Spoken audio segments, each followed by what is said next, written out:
What if success isn't about the result at all, but how well you ran the experiment? I'm Brian Ford. Welcome to Self-Improvement Daily. Something I'm really trying to be intentional about is restructuring my perception of success. We've been taught to measure success based on outcomes, but I want to shift that to something more in my control. Results aren't guaranteed. They're the end product of cause and effect, which is a process that involves a variety of factors, many of which you can't influence. This means that a successful result is only possible when the stars align, which is too improbable to bet on, especially since so many people find their self-worth in their achievements. What is always fully in your control, though, are the inputs, the time, effort, and reps you put in to execute a strategy. This is exactly why I'm beginning to view success as an experiment. Inherently, when you run an experiment, you're curious to discover the outcome of it.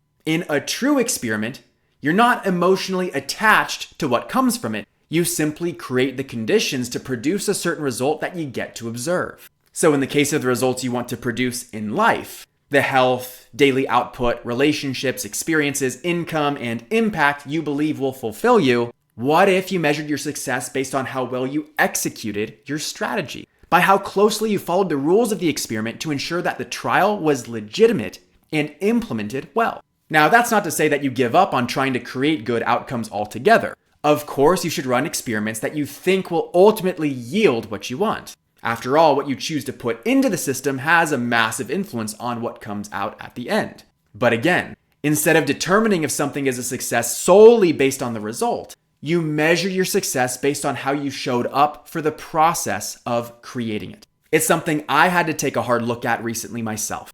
I set a goal to raise $100,000 through my initiative New Year for Good and achieved less than 10% of that target. Clearly not a successful outcome. But looking at the strategy itself, which was to partner with health and wellness influencers to serve their audiences, and how I executed that, I certainly am proud of the way I showed up.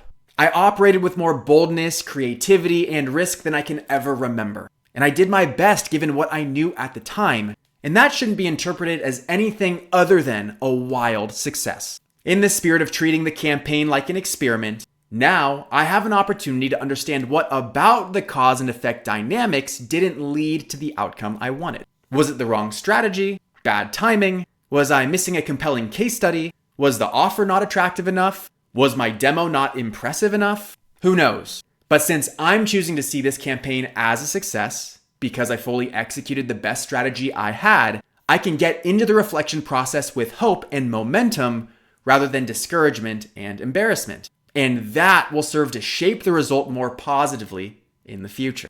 I'm Brian Ford, and you grew today. Let's do it again tomorrow on Self-Improvement Daily.